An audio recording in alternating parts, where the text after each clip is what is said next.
जलेश्वर महतो पहुंचे अंगार पथरा नुक्कड़ सभा कर अपने पक्ष में मांगा वोट।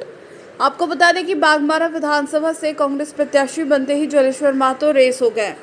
जगह जगह नुक्कड़ सभा कर अपने पक्ष में मतदान करने का लोगों से अपील करते नजर आए। झारखंड मुक्ति युवा मोर्चा के जिला प्रवक्ता कृष्णा ताल की अध्यक्षता में एक नुक्कड़ सभा कर अपने चीर प्रतिद्वंदी ढुल्लू महतो पर जमकर जुआनी हमला किया। कहा 2 टके का लफुआ बाघमारा विधानसभा का प्रतिनिधि बनकर क्षेत्र को लूट का चारागाह बनाकर खरबों का मालिक बन बैठा है।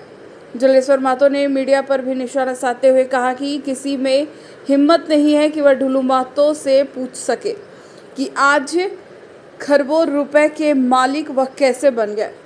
भारतीय जनता पार्टी में खुलकर वंशवाद सामने आ गए हैं। ढुल्लू महतो सांसद, भाई विधायक और पत्नी को मेयर बनाने का जो सपना संजोए रखे हैं वह सपना चूर चूर होकर रह जाएगा। नुक्कड़ सभा में अशोक यादव और जय सिंह ने भी जलेश्वर महतो के पक्ष में मतदान करने का अपील मतदाताओं से की। बेरोजगारी का आलम है, वो बेरोजगार सिर्फ और सिर्फ गलत नीति के कारण है। इस नीति में परिवर्तन की आवश्यकता है। परिवर्तन का मतलब यह हुआ कि सिर्फ और सिर्फ विधायक अपने लिए सब कुछ करेगा तो लोग तो बेरोजगार यहाँ होंगे। तो ये जो परिवारवाद, वंशवाद, जो भारतीय जनता पार्टी कहती थी कि हम नहीं चलाएंगे परिवारवाद, वंशवाद, लेकिन यहाँ तो जनता का प्रमाण है कि एक ही परिवार से सांसद, विधायक कराने वाला जिसमें मेयर भी बनने का उसका भी उम्मीद बनाए हुए हैं।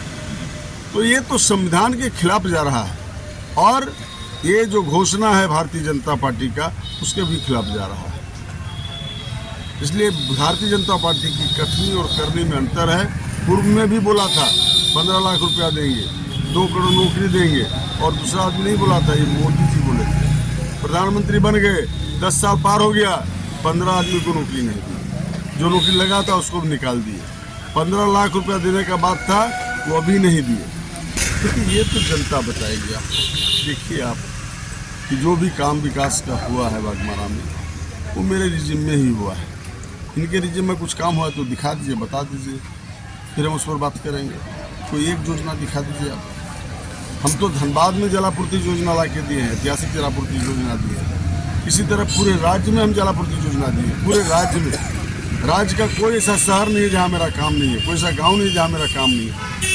तो हमने प्रयास किया है सेवा करने का, तो पिछले 15 फिर हम सेवा करने का काम करेंगे। जनता का हम आशीर्वाद चाहते हैं और आशीर्वाद के लिए हम सबसे जनसंपर्क कर रहे हैं। हमारा का विकास नहीं हुआ तो प्रतिनिधि का विकास हुआ, विधायक का विकास हुआ। जो 2 रुपये का आदमी नहीं था 1000 करोड़ का मालिक बन गया। किसका विकास हुआ तो आँख से देख रहे हैं। मीडिया वाले तो सांस नहीं करेंगे बोलने का। आपकी बात मैं नहीं कर रहा, हम मीडिया की बात कर रहे हैं। सब लोग उसी का प्रशंसा करता है और हमारे सामने बोलेगा तो अलग बोलता है। इसलिए ये मीडिया का भी दायित्व है कंसेप्ट क्लियर करने का, साफ साफ बात करने का, पारदर्शी विचार रखने का मीडिया का विशेष दायित्व है। इसलिए मीडिया अपना दायित्व का निर्वाह करे, सच बात को रखे कि विधायक बनने के पहले ढुल्लू महतो के पास कितना संपत्ति था, किसी भी सांसद जाकर पूछे ढुल्लू महतो से, और आज कितना संपत्ति का मालिक। हम देखिए क्या है, जनता के लिए हम सेवा में रहते हैं। हम एक गाड़ी में अकेले घूमते हैं, हमको किसी से डर नहीं, हमने कोई गलत काम किया नहीं, हम भ्रष्टाचार के काम में लिप्त नहीं रहे। जो लोग लिप्त रहे उनको डर है, तो घूमते हैं, जनता से मिलते हैं, जुलते हैं, उनका जितना काम होता है प्रयास करते हैं। कितना होता है नहीं होता है इसकी समीक्षा तो जनता करेगी। इस बार का चुनाव में एजेंडा रहेगा कि बेरोजगार को रोजगार देने का एजेंडा रहेगा। जनता का आशीर्वाद मिला तो कोयला क्षेत्र में ये जो नीति चला रहा है आउटसोर्सिंग का, और आउटसोर्सिंग के नाम पर कोयला खदान को बेचने का, इस पर हम रोक लगाने का काम करेंगे।